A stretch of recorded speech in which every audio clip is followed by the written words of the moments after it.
अभी तक आपकी तैयारी नहीं है तो आप कैसे जो है 30 से ऊपर क्वेश्चन सही कर सकते हो। कोई बच्चा ऐसा जिसके पास टाइम कम है, अभी तक ज्यादा पढ़ाई नहीं की है, तो वो इन टॉपिक्स को अच्छे से पढ़ ले, कहीं ना कहीं उसको ज्यादा बेनिफिट मिलेगा। एग्रोनॉमी के अंदर कि सर मैं बहुत पढ़ रहा हूँ, मुझे याद नहीं हो रहा, क्या याद नहीं हो रहा सर, मुझे वेराइटीज याद नहीं होती। तो यहाँ पे आप देखो तो जनरल एनिमल हस्बेंड्री जिसके अंदर आपकी टर्मिनोलॉजी आ गई, इसके अलावा आपको पशुओं का बांधने वाला तरीका है, सिंगरोधन की विधियां आ गई। ऐसी कोई यूनिवर्सिटी नहीं है जहां पर ऑयल के बच्चे नहीं पढ़ रहे, तो आप सभी बच्चों से मैं रिक्वेस्ट करूंगा कि आप अच्छे संस्थान से पढ़ें और कंटिन्यू मेहनत करें।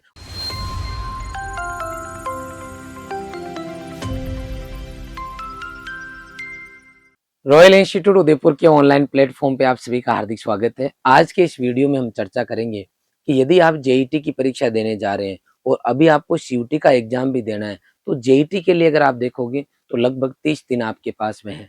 तो आप इन 30 दिन के अंदर किस तरीके से एग्रीकल्चर में 40 में से 40 नंबर ला सकते हो, या फिर अभी तक आपकी तैयारी नहीं है तो आप कैसे जो है 30 से ऊपर क्वेश्चन सही कर सकते हो। तो आज के सेशन में हम ये देखेंगे कि आज तक जो भी जेट के पेपर हुए हैं तो उनमें से कुछ इंपोर्टेंट ईयर्स के अपन पेपर्स को देखेंगे और क्वेश्चंस को देखेंगे कि कौन सी ईयर में कौन से टॉपिक से कितने क्वेश्चन पूछे गए हैं। तो आइए जानते हैं। सबसे पहले हम बात करेंगे एग्रोनॉमी की।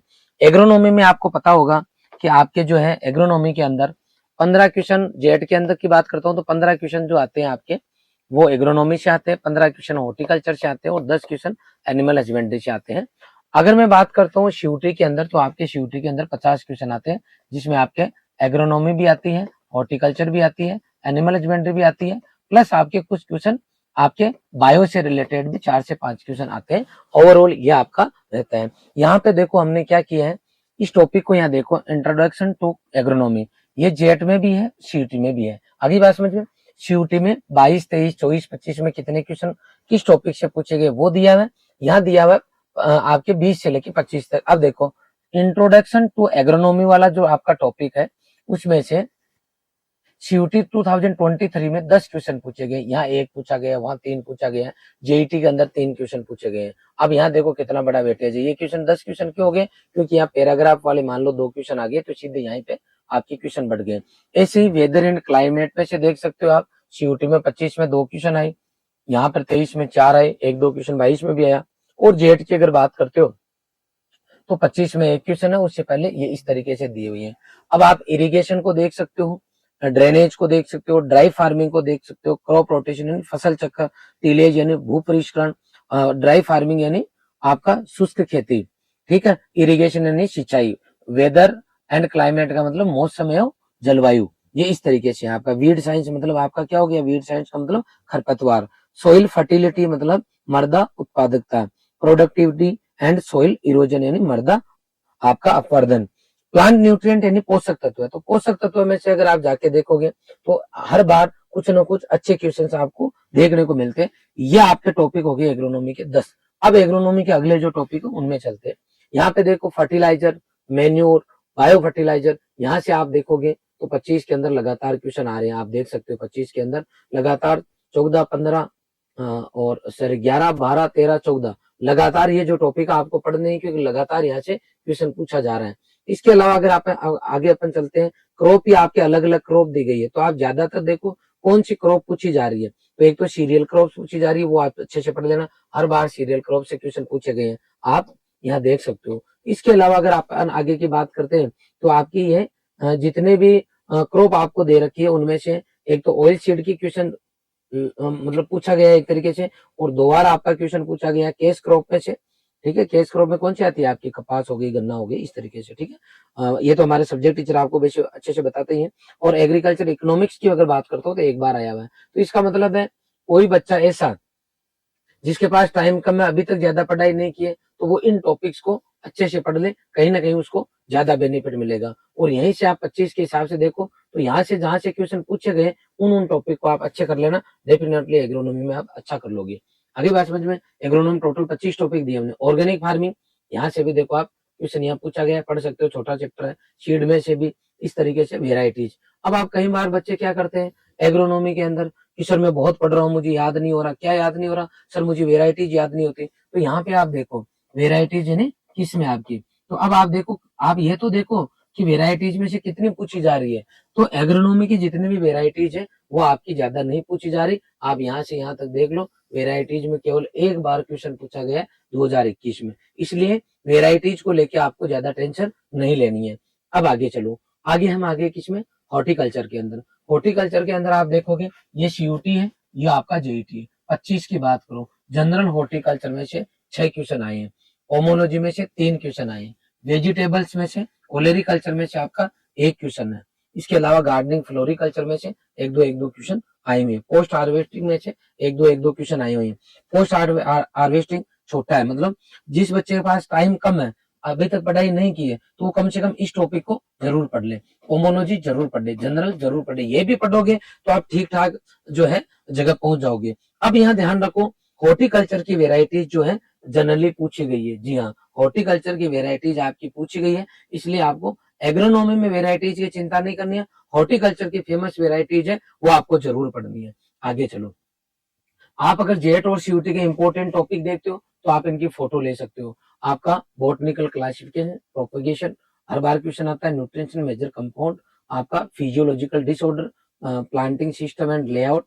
और यहाँ पर फ्रूट्स की बात करते हो जेट के अकॉर्डिंग तो मैंगो, बनाना, पपाया, गुआवा, सिट्रस, बेर और पोमेग्रेनेट और डेट पाम यहाँ से पूछा जाएगा। और अगर सीयूटी की बात करते हो तो ये वापस सर ने इंपॉर्टेंट लगा रखे। जेट की बात करते हो तो ये, सीयूटी की बात करते हो तो ये। तो इस तरीके से आपको इन पे विशेष ध्यान देना है। मेडिसिनल प्लांट जेट के लिए इंपॉर्टेंट है, ध्यान रखना। मसाले भी इंपॉर्टेंट है। एनिमल हस्बेंड्री की बात करते हो तो यह आपका पूरा बायोडाटा है 2025 का। अगर उठा लो आप तो जनरल एनिमल हस्बेंड्री, जिसके अंदर आपकी टर्मिनोलॉजी आ गई। इसके अलावा आपको पशुओं का बांधने वाला तरीका है, सिंगरोधन की विधियां आ गई, पशुओं को जो है कितना खिलाना चाहिए, क्या करना चाहिए, उनका बेसिक टेम्परेचर आ गया। ये सब चीजें जो है जनरल में आती है, जनरल आप अच्छे से पढ़ लेना। ब्रीड के भी 3 क्वेश्चन आते हैं, तो जनरल और ब्रीड आपको जरूर करना। और आप देखना इसके अलावा डिजीज में भी कई बार अच्छा वेटेज डिजीज का भी रहा है, तो उसका भी आप ध्यान कर लेना। आगे बात समझ में, मिल्क एंड इसके जो प्रोडक्ट है इनके भी कई बार पूछे गए, सीयूटी में एक साथ ही 5 नंबर का क्वेश्चन पूछा गया है, तो इस तरीके से आप पढ़ लेना। अगर जेईटी की बात करते हो तो कम से कम ये तो आप जरूर पढ़ लेना, जनरल, एनिमल हस्बेंड्री, ब्रीड्स, ये 2 पढ़ोगे तो आपको फायदा मिल जाएगा लगभग। और बाकी आप जो मिल्क एंड इसके प्रोडक्ट भी करके जाना, अभी ट्रेंडिंग में है। ये बात होगी कुल मिला के आपके एग्रीकल्चर की।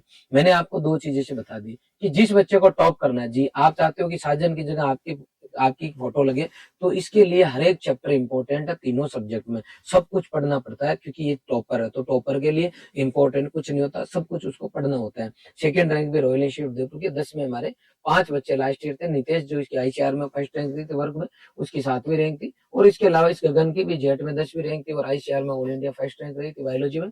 इसके अलावा हमारा निकुंज लंबाना उसकी 9th रैंक रही थी। आगे बात समझ में, इसका अलावा 1000 प्लस बच्चे यहाँ सिलेक्ट होके गए। सीयूटी के अंदर, आईसीआर के अंदर लगातार हम टॉपर्स देते रहे, साथ के साथ 750 प्लस बच्चे लास्ट ईयर ही रॉयल से सिलेक्ट होके गए। ऐसी कोई यूनिवर्सिटी नहीं है जहां पर रॉयल के बच्चे नहीं पढ़ रहे। तो आप सभी बच्चों से मैं रिक्वेस्ट करूंगा कि आप अच्छे संस्थान से पढ़ें और कंटिन्यू मेहनत करें। और यहाँ पर देखोगे हम आप लोगों के लिए जेट का कोर्स लेके आए हैं। केवल ये 2500 रुपए का कोर्स था, जिसको हमने कल से इसका चार्ज कम कर दिया है। और ऐसे ही इंग्लिश मीडियम का हमारा कोर्स है, इसका चार्ज भी हमने कम कर दिया है। ये राउंड हमने 1500 के आसपास कर दिया और ये भी लगभग 2000 रुपए के आसपास कर दिया है। तो आप लोग कोर्स भी ले सकते हो, हमारे टेस्ट सीरीज ले सकते हो, जिसमें आप टेस्ट देके जेट का और अपनी रैंक को इम्प्रूव कर सकते हो। तो जो अभी तक रॉयल के साथ नहीं जुड़े वो बच्चे जरूर जुड़े। ध्यान रखना बेटा, 21 जून को आपका एग्जाम होने वाला है। नीट का एग्जाम भी इसी डेट को है। तो कई बच्चे सोच रहे हैं कि ये एग्जाम आगे पीछे नहीं हो जाए। 99% आगे पीछे होने के चांसेस नहीं है, इसलिए आप लोग इसी डेट को मानते हुए